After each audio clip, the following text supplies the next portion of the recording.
여러분들 불안할 때가 있으십니까? 불안. 지금 불안하신 분 계세요? 없으세요? 어느 때 불안하십니까? 저는 가만히 생각해 보니까 불안이 떠나갔던 때가 있었나 이런 생각을 해봅니다. 제가 언제 불안합니까? 라고 하는 이러한 질문을 사람들에게 뜬금없이 좀 던져봤습니다. 주로 이런 대답이 나옵니다. 계획한 대로 안 될 때, 내 뜻대로, 내 맘대로 되어가지 않을 때, 그때에 불안하다. 그리고 어떤 불행한 일이 생길까봐, 어떤 일이 생길까봐 불안합니다. 이렇게 얘기합니다. 혹시 자녀가 잘못되지 않을까?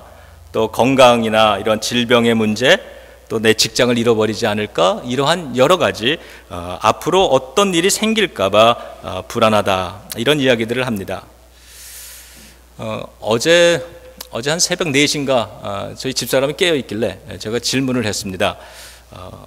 당신 불안하면 어떻게 해? 이랬더니 이런 대답을 합니다.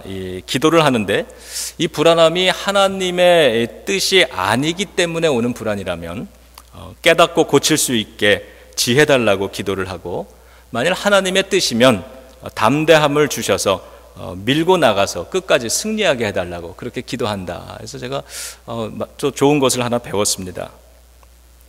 계획한 대로 안 될 때 어떤 불행한 일이 생길까봐, 이것을 우리가 학문적인 용어로 조금 표현을 해보면 미래가 예측 불가능한 경우에 사람들은 불안을 느낀다고 합니다. 그러니까 요즘 우리 주변에 신문을 보거나 이러면 세계 경제가 어떻게 돌아갈까 미래가 예측되질 않습니다. 그러다가 보니까 사람들이 두려워하는 거죠. 사회적인 불안이 이루어집니다. 또 상황을 통제할 수 없는 경우,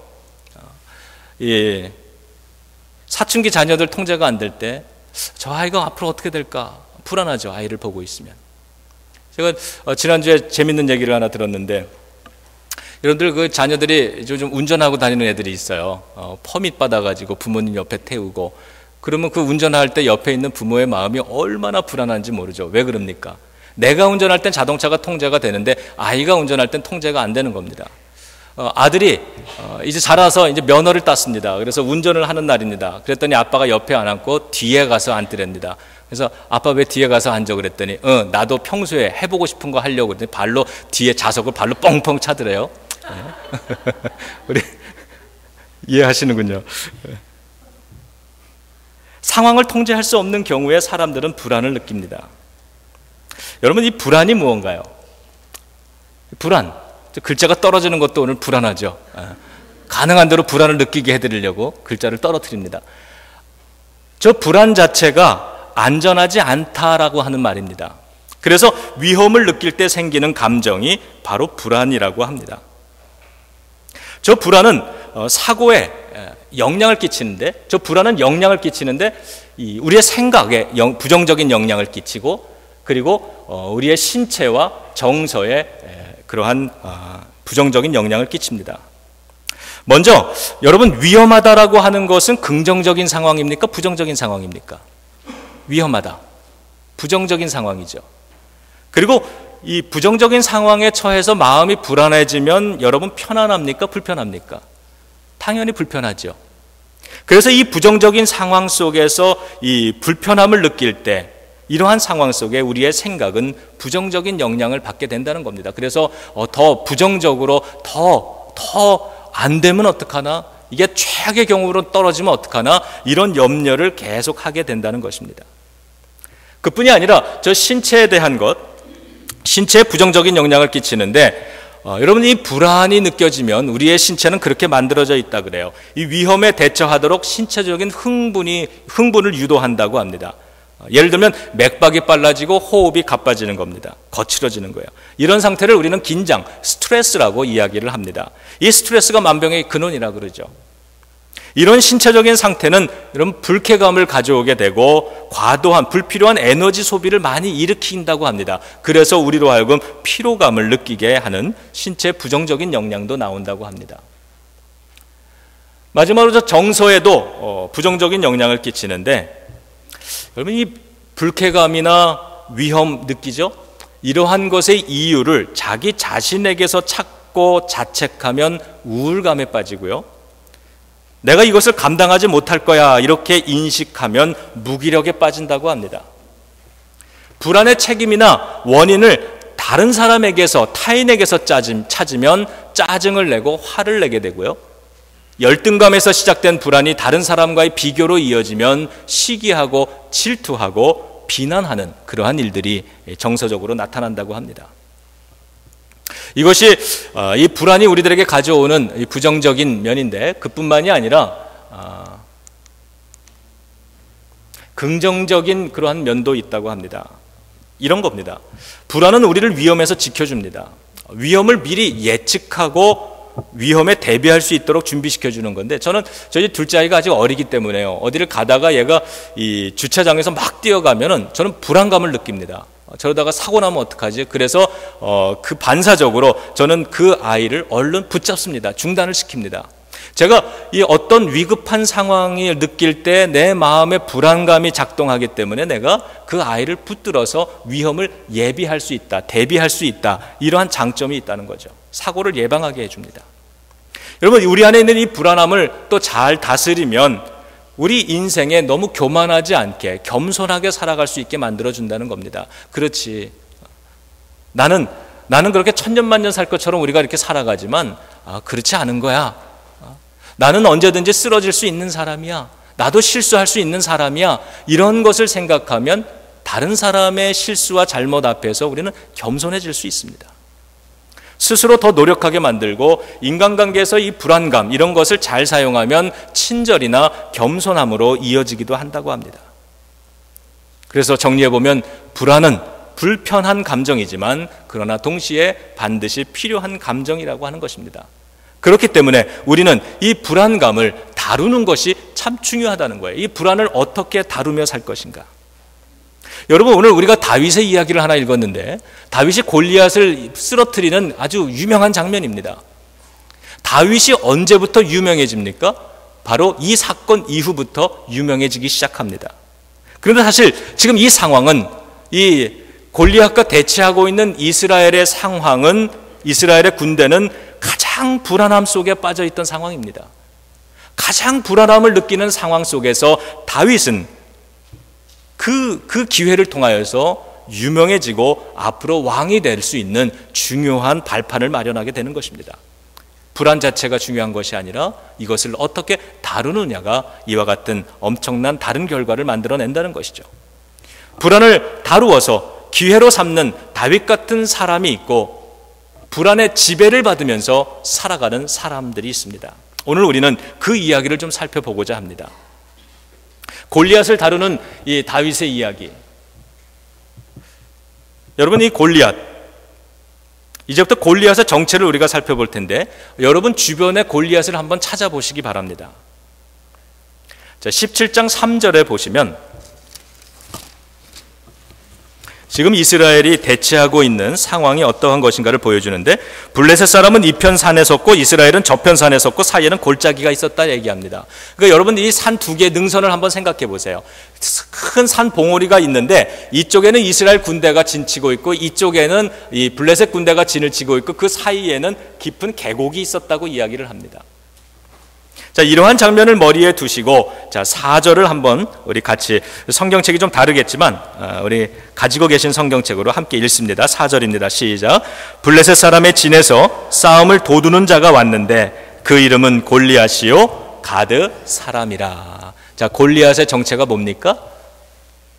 골리앗은 어떤 사람이라 그래요?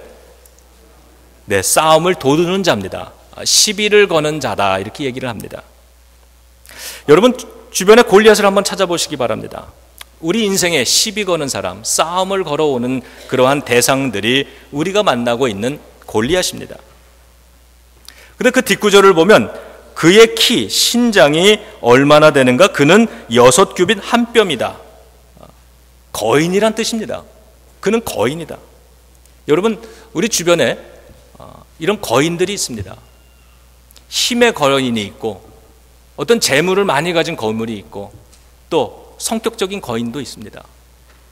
거칠어서 무서워서 사람들이 상대를 안 하려고 하는 그런 골리앗 같은 사람들, 존재들, 문제들이 우리 주변에 있습니다. 자, 5절부터 7절로 내려가 보면 그가 무장한 이야기를 합니다. 그런데 뭐 노투구를 썼고 뭐 그 노새 무게는 얼마고 칼은 크기가 얼마고 이런 이야기를 잔뜩 써놨습니다. 무장했는데 한마디로 이야기하면 철갑을 둘렀다라고 하는 이야기입니다. 철갑을 둘렀습니다. 여러분, 이러한 이 권력이라든가 물질이라든가 언어라든가 이러한 강력한 폭력적인 무기를 가지고 상처를 주는 그러한 골리앗이 우리 주변에 참 많다는 거죠. 어디나 있습니다. 이런 것들을 피해갈 수가 없죠. 8절에 보니까 이렇게 얘기합니다. 그 골리앗이 이리로 와서 한 사람씩 나와 싸워보자 이렇게 얘기를 합니다. 게다가 호전적이고 전투적입니다. 평화를 깨는 사람입니다. 이러한 골리앗에 대한 이스라엘의 반응은 어떠했을까? 11절에 보니까 그들은 놀라고 크게 두려워했다라고 얘기를 합니다. 놀라고 불안한 겁니다. 그리고 두려워했다고 얘기합니다.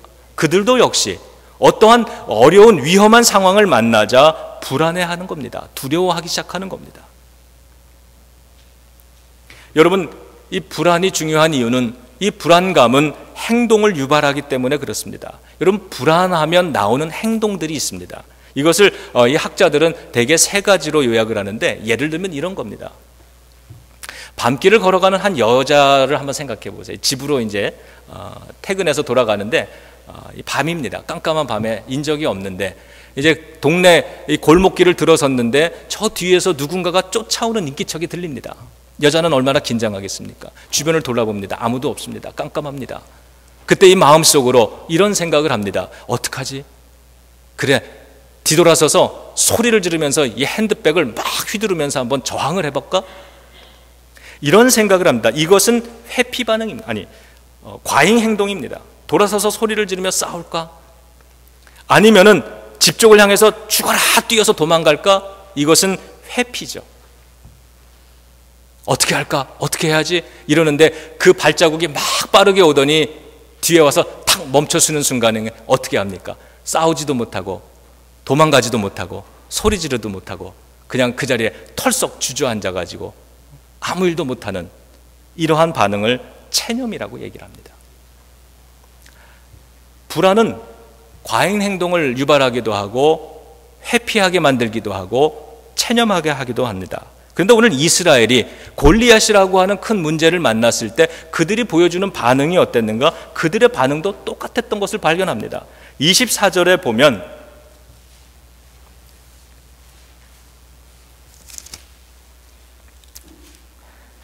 이스라엘 모든 사람이 그 골리앗을 보고 심히 두려워하여 그 앞에서 도망하매 그랬습니다.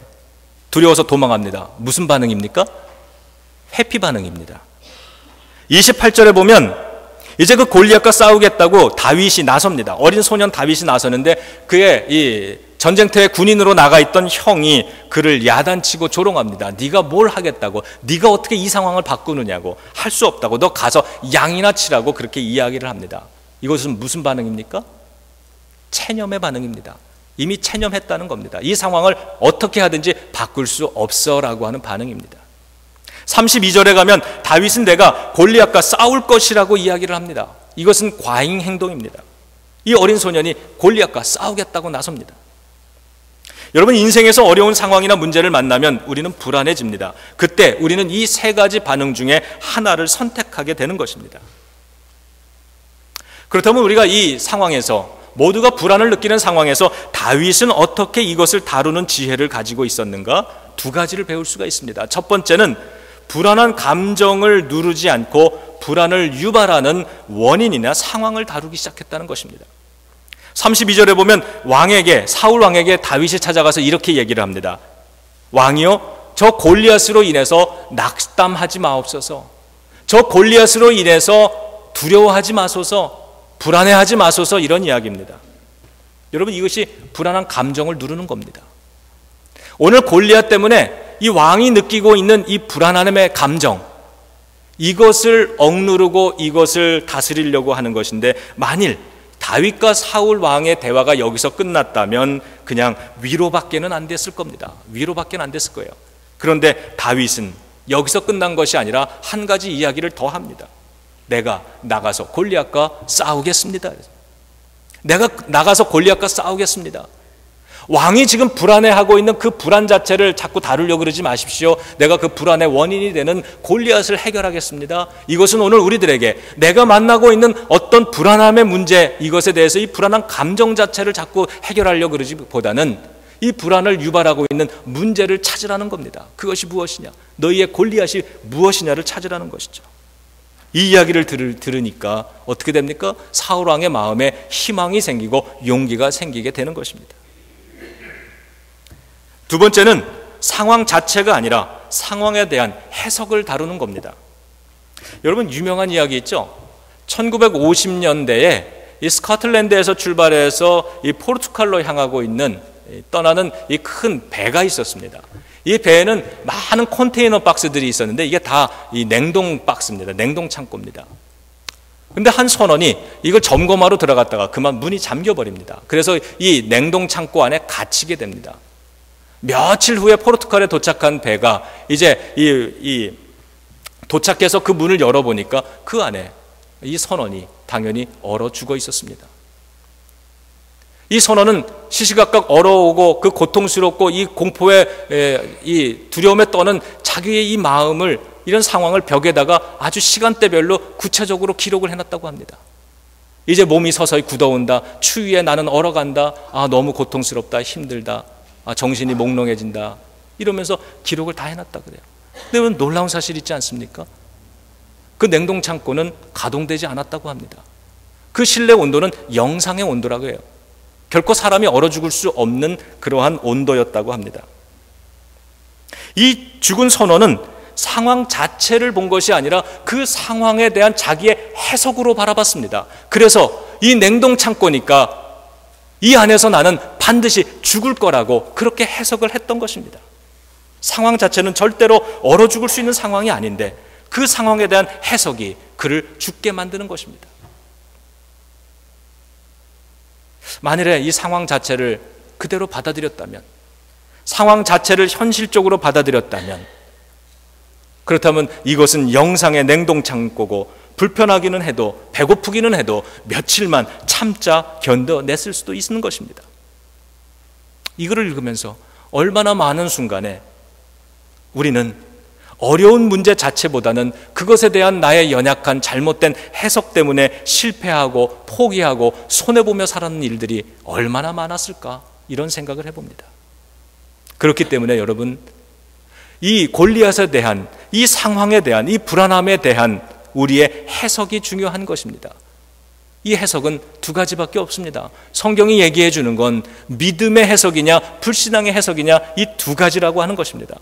여러분, 오늘 본문에서도 그러한 반응이 나타나는데 33절을 보시기 바랍니다. 불신앙으로 해석합니다. 사울 왕이 다윗에게 뭐라고 얘기합니까? 내가 저 골리앗을 내가 싸워 이기겠습니다. 내가 처리하겠습니다라고 말하자 사울 왕은 이렇게 얘기합니다. 너는 저 골리앗과 싸우지 못할 거야. 저 골리앗은 용사고 너는 소년이다. 이렇게 해석해 버립니다. 절대로 이길 수 없다는 것입니다. 너는 소년이기 때문에, 저는 무장한 아주 강한 이러한 골리앗이기 때문에 이 상황은 절대로 네가 이길 수 없는 상황이야. 부정적으로, 불신앙적으로 해석을 해버립니다. 이 해석대로라면 그들은 싸워보지도 못하는 겁니다. 혼비백산하고 이 군대가 도망가기에 바쁘게 됩니다. 전쟁은 이미 진 겁니다. 그러한 때에 36절을 보시기 바랍니다. 다윗은 믿음의 해석을 내립니다. 왕이여, 나는 들판에서 양을 치던 사람인데 들판에서 양을 칠 때 사자도 만나고 곰도 만났을 때 나는 그것들을 때려 잡았습니다. 그러니 저 골리앗도 사자나 곰처럼 나는 때려잡을 수 있습니다. 이 상황에 대해서, 똑같은 불안한 상황 속에서 이 다윗은 믿음의 해석을 내리기 시작하는 것입니다. 여러분, 믿음의 해석을 가지고 살아가는 사람들에게서 공통적으로 언제나 나타나는 모습은 긍정적이라고 하는 것입니다. 다윗은 할 수 있다고 얘기합니다. 그러나 사울은 부정적인 해석을 가지고 살아가는 이 사울 같은 사람은 늘 부정적입니다. 늘 안 된다고 얘기하고 늘 잘못된 것이라고 이야기를 합니다. 믿음의 해석을 가지고 살아가는 다윗 같은 사람은 그래서 포용적입니다. 함께 일하려고 그러는 거예요. 갑옷을 좀 달라 그러고 입어서 안 되면 벗고 나에게 막대기를 좀 갖다 달라 그러고 이러면서 함께 포용적으로 일을 해나가고 협력해서 일을 해나갑니다. 그러나 부정적인 해석을 가지고 살아가는 사람들은 이 형이 그런 것처럼 비난합니다. 형은 도와주질 않습니다. 자기 동생이 지금 골리앗과 싸워서 나가겠다는데 비난 한번 하더니 돌아서 가지고 도와주지도 않는 거예요. 비난만 합니다. 협력 안 합니다. 관계를 단절하는 거죠. 이것이 부정적인 해석을 가지고 살아가는 사람들의 공통적인 모습입니다. 다윗은 바로 이러한 것을 가지고 어떻게 이 불안한 이 상황을 어떻게 행동하고 어떻게 대처했는가? 여러분 34절부터 35절까지 한번 다 찾아서 같이 읽어볼 수 있기를 바랍니다. 다윗이 세 가지를 사용합니다. 이 부정적인 상황에 대해서, 불안한 상황에 대해서 그는 이것을 해석하면서 어떻게 행동하고 어떻게 대처하는가. 자, 34절과 35절 같이 읽습니다. 다윗이 사울에게 고하되 주의 종이 아비의 양을 지킬 때에 사자나 곰이 와서 양떼에서 새끼를 움치면 내가 따라가서 그것을 치고 그 입에서 새끼를 건져내었고 그것이 일어나 나를 해하고자 하면 내가 그 수염을 잡고 그것을 쳐 죽였나이다. 무엇을 사용합니까? 자신의 경험을 사용합니다. 무슨 경험입니까? 실패의 경험입니까? 성공의 경험입니다. 승리의 경험입니다. 여러분, 우리 성도들은 작은 승리의 체험들이 참 중요합니다. 여러분들이 신앙생활을 해나가는 과정, 이 삶 속에서, 생활 속에서 우리가 다 비슷비슷한 이민생활을 합니다. 그 상황에서 이 삶을 어떻게 살아가느냐, 정말 중요한 건 작은 승리 체험이 중요하다는 거예요. 여러분, 내가 새벽 기도를 한 달을 좀 작정하고 해보겠다, 아니면 1년을 해보겠다, 아니면 일주일을 해보겠다, 이러면서 그 기간을 한번 이 기도를 붙잡고 맞춰본 사람들은 작은 승리 체험이 생기는 거예요.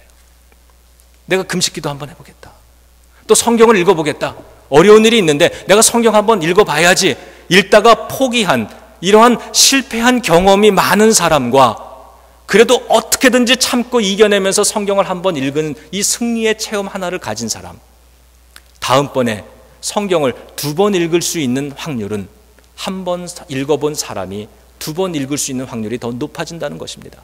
다음번 또 성경을 펼쳐도 한 번 읽다가 중도에 포기한 사람은 실패의 경험이 있기 때문에 다음번에도 그 실패의 경험을 쓸 확률이 높아지는 겁니다. 그러므로 여러분, 우리는 승리의 경험, 작은 승리의 경험들을 자꾸 쌓아야 됩니다. 기도로 응답받아 본 승리의 체험도 있어 봐야 되는 거고요. 성경을 읽으면서 그 성경의 말씀 속에서 내가 기쁨도 느껴보면서 오늘 이 졸업하신 분들처럼 자리에 일어나면서 교단에 제공하는 이 졸업장 하나 받으면서, 이게 사회 나가서 뭐 자랑할 만한 것은 아니지만, 그러나 내가 하나님의 은혜 안에서 성경 공부를 마치고 내 안에 천국과 같은 이 기쁨이, 하늘나라가 이루어졌다고 하는 이러한 승리 체험도 한번 가져보는 게 대단히 중요합니다. 곰과 사자를 이겨봤다라고 하는 경험이죠. 다음번에 똑같은 어려움을 만나면 그때의 경험을 끄집어내서 내가 그때도 일주일 새벽기도 했으니까 그래, 이번엔 2주를 내가 새벽기도 할 수 있을 거야, 이러면서 2주의 경험을 쌓는 겁니다. 그러면 우리의 믿음은 조금씩 더 승리의 체험은 자라나게 되는 것이고, 나중에 골리앗과 같은 큰 존재를 만났을 때 우리는 그 승리의 체험을 가지고서 내가 곰과 사자의 이 발톱으로부터 어린 양을 지켜냈으니 저 골리앗도 무너뜨릴 수 있다고 하는 이러한 자신감 있는 그러한 성도의 모습으로 살아가게 되는 것이죠. 37절입니다. 37절을 읽으면서 두 번째로 무엇을 사용하는가를 한번 보시기 바랍니다. 자, 시작. 또 가로되 여호와께서 나를 사자의 발톱과 곰의 발톱에서 건져내셨은즉 나를 이 블레셋 사람의 손에서도 건져내시리이다. 사울이 다윗에게 이르되 가라, 여호와께서 너와 함께 계시기를 원하노라. 무엇을 사용합니까? 믿음을 사용하는 거예요. 믿음을. 하나님이 곰과 사자의 발톱에서도 나를 구원해 주셨는데 그 하나님이 오늘 나를 저 골리앗의 손에서도 나를 구원해 주실 것이라고, 나를 보호해 주실 것이라고 자기의 믿음을 씁니다. 여러분, 하나님을 향한 여러분의 믿음이 무엇입니까? 그 믿음을 쓰는 겁니다. 이 승리 체험을 가지고 내가 작은 것에 물리쳤던 이 승리 체험의 이야기, 그 그것을 끄집어내면서 그래 하나님이 나를 그렇게 이기게 해주셨지, 그러니 오늘도 조금 더 큰 일이지만 이 문제도 이기게 해주실 거야, 그러면서 이 믿음을 가지고 그 승리 체험을 가지고서 이겨내는 겁니다. 조금 더 큰 것을 이겨내면 믿음이 조금 더 큰 믿음이 되는 것이죠. 다음번에 조금 더 큰 것을 이깁니다. 네, 우리의 믿음은 자라는 것입니다. 결국엔 다윗은 겉으로 보기에는 어린 소년이지만 그가 무엇을 이깁니까? 골리앗이라고 하는 어마어마한 문제를 이기는 믿음의 사람으로 성장하게 되는 것이죠. 자, 마지막 세 번째입니다. 38절에서 40절인데요. 자, 읽습니다. 이에 사울이 자기 군복을 다윗에게 입히고 노투구를 그 머리에 씌우고 또 그에게 갑옷을 입히매 다윗이 칼을 군복 위에 차고는 익숙지 못하므로 시험적으로 걸어보다가 사울에게 고하되 익숙지 못하니 이것을 입고 가지 못하겠나이다 하고 곧 벗고 손에 막대기를 가지고 시내에서 매끄러운 돌 5을 골라서 자기 목자의 제구 곧 주머니에 놓고 손에 물매를 가지고 블레셋 사람에게로 나아가니라. 다윗은 무엇을 사용합니까? 자신의 장점을 사용하고 있습니다. 그는 처음엔 갑옷을 입혀줬는데 갑옷을 입어보니까 익숙하지를 않습니다. 그래서 갑옷을 버립니다. 여러분, 이 갑옷은 골리앗의 장점입니다. 골리앗은 지금 갑옷으로 무장을 한 사람이에요. 골리앗의 갑옷과는 경쟁이 안 되는 겁니다. 다윗은 그것을 알았습니다. 그것을 버렸습니다. 여러분, 우리가 골리앗을 이길 때 골리앗의 방법으로 이기는 게 아니죠. 때는 그 골리앗이 요즘 같은 때 물질이라고 하는 돈이라고 하는 이런 경제라고 하는 문제로 그 거대한 거인으로 우리를 압박하며 다가옵니다. 우린 불안합니다. 그런데 그것을 무엇으로 이깁니까? 그 불안함을 우리가 물질로 이기겠다고 물질에 집착하고 탐욕하게 되면은 우리는 물질의 노예가 되는 것입니다. 골리앗의 방법으로 골리앗을 이길 수 없습니다. 그래서는 안 되는 것이고, 이 다윗과 같이 골리앗에게 없는 것, 자기가 가지고 있는 것, 그것을 쓰는 것입니다. 그게 뭐였습니까? 대신에 막대기를 듭니다. 그리고 그 막대기에 걸어서 쓸 수 있는 돌멩이를 고릅니다.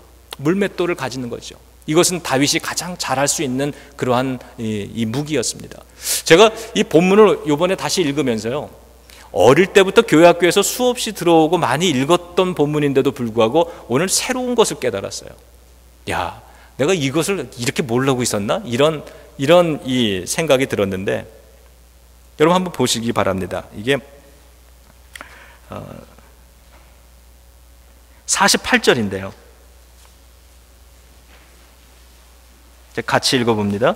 블레셋 사람이 일어나 다윗에게로 마주 가까이 올 때에 다윗이 블레셋 사람에게로 마주 그 항오를 향하여 빨리 달리며 그랬어요. 지금 첫 구절에서 이야기했던 것처럼 산이, 언덕이 두 개가 있죠. 양쪽 군대가 진을 치고 있죠. 이쪽에 지금 골리앗이 있는 겁니다. 이쪽에 다윗이 있는 겁니다. 그러면서 나와서 싸워보자고 막 조롱하는 거죠. 그래서 다윗이 나왔습니다. 싸우자 그러니까 이 골리앗이 어떻게 하는 겁니까? 이 항오를 떠났다 그럽니다. 그러니까 싸우기 위해서 다윗이 있는 곳으로 내려가는 겁니다. 지금 이 계곡 가운데 있는 이 골짜기로 내려가고 있는 거죠. 그런데 보면은 골리앗은 몸집이 거대한 거인이고 무거운 이 갑옷과 이 칼을 들었습니다. 그가 날쌔게 뛸 수 있는 사람이 아닙니다. 아마 어기적 걸어 내려갔을 겁니다. 그런데 다윗은 어떻게 합니까? 그가 저 언덕 위에서 내려오자 다윗은 어떻게 했다 그래요? 어떻게 했다 그러세요? 빠르게 뛰어나갔다 그러죠. 제가 여기서 그랬구나. 저는 지금까지 마주 서 있는 자리에서 다윗이 서 있는 자리에서 이게 물맷돌을 던져서 탁 맞춰서 쓰러뜨린 줄 알았는데, 골리앗이 이 무거운 몸으로 이 어기적하면서 이 엉성한 몸짓으로 이 언덕길을 내려오니까 골리앗이 막 거기를 뛰어가는 겁니다. 물맷돌을 돌리면서 가속이 붙었겠죠. 그러면서 이 돌매를 던져서 골리앗을 맞히고 그가 쓰러진 겁니다. 골리앗이 가지고 없었던 빠른 발과 그가 잘 다룰 수 있었던 이 장점, 돌을 사용했던 것입니다. 여러분, 다윗은 골리앗을 이기기 위해서 골리앗이 가지고 있지 않은 것을 사용했는데, 다윗은 알고 있었는데 골리앗은 모르던 것이 뭡니까? 오늘 이 전쟁에서 다윗은 가지고 있었는데 골리앗은 가지지 못했던 것이, 그것이 무엇입니까? 무엇입니까? 첫 번째, 골리앗은 모르는 누가 있습니까? 하나님이 계시는 겁니다. 골리앗은 하나님을 몰랐지만 다윗은 하나님을 알았습니다. 그래서 이 불안한 상황 속에서 골리앗과 같은 이러한 거대한 문제를, 나를 공격하는 그 문제를 앞에 두고 있지만 그는 골리앗의 방법이 아니라 하나님의 방법으로 그는 이 문제를 마주대하고 있는 것입니다. 골리앗은 모르는 하나님이 있었습니다. 그리고 골리앗에게는 없고 다윗에게는 있었던 한 가지가 있었는데 그것은 절대 믿음이라는 겁니다. 골리앗은 믿음이 없었습니다. 그러나 다윗은 하나님이 나를 지켜주실 것이라고 하는 그 믿음이 있었습니다. 그 믿음 안에서 가지고 있었던 승리 체험의 이야기들, 고백, 간증들이 있었던 사람입니다. 골리앗은 경험하지 못한 하나님의 보호하심을 다윗은 또한 가지고 있었습니다. 사자의 발톱과 곰의 발톱으로부터 자신을 언제나 보호해 주셨던 그 하나님의 보호하심의 그 보호하심의 은혜, 다윗은 그것을 가지고 살았던 것입니다. 그래서 오늘 이 불안함이 나를 다 삼켜버릴 것 같고 나를 이기고 나를 죽일 것 같은 이러한 상황 속에서도 그는 무엇을 붙잡습니까? 나를 도와주시고 구원해 주셨던 그 하나님을 붙들고 그 문제를 이기기 시작하는 것입니다. 오늘 우리 인생에 골리앗을 마주대야 합니다. 그 골리앗을 마주대할 때 모든 사람들이 그랬던 것처럼 우리는 불안함을 느낄 수 있습니다. 그러나 이 불안함은 우리들에게 잘못된 행동, 잘못된 부정적인 영향을 끼치기도 하지만 이 불안감은 우리에게 긍정적인 이러한 대처를 할 수 있는 방법도 가르쳐 줍니다. 그렇기 때문에 이 불안함을 내가 어떻게 다루어야 될 것인가? 여러분, 오늘 우리들의 인생 속에 만나고 마주대야 하는 이러한 골리앗이 있거든. 그러면 그 골리앗 때문에 느껴지는 나의 이 감정 자체를 다루지 마시고 그 문제를 다루시기 바랍니다. 골리앗을 다루는 겁니다. 악의 문제가 무엇인지, 내 인생의 문제가 무엇인지, 근본적인 것이 무엇인가를 보는 것입니다.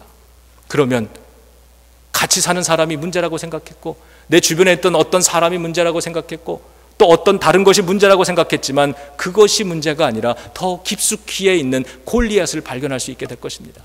그리고 그 골리앗을 대했을 때 그 골리앗 자체를 내가 어떻게 해석하는가, 나의 이 해석을 보시기 바랍니다. 내가 부정적인 해석을 하느냐, 내가 믿음의 해석을 하느냐, 내가 가지고 있는 이 승리 체험이 무엇이고 지금 필요한 하나님의 보호하심이 무엇이고 내가 발휘해야 될 믿음이 무엇인가, 그 믿음으로 오늘 이 골리앗을 다시 보고 다시 해석해 보시기 바랍니다. 이것이 정말 나를 이길 수 있는 대상인지, 내가 이것에 무릎 꿇을 수 있는 대상인지, 아니면은 내가 돌멩이 하나를 가지고도 이길 수 있는 대상인지.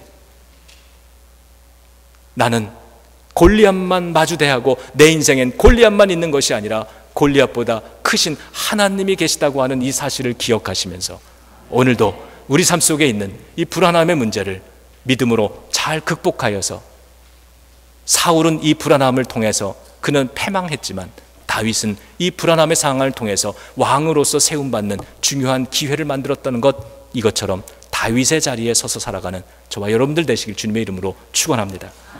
기도하겠습니다. 하나님 감사합니다. 이기게 하옵소서, 믿음 붙들게 하옵소서, 불안을 이기게 하여 주시옵소서.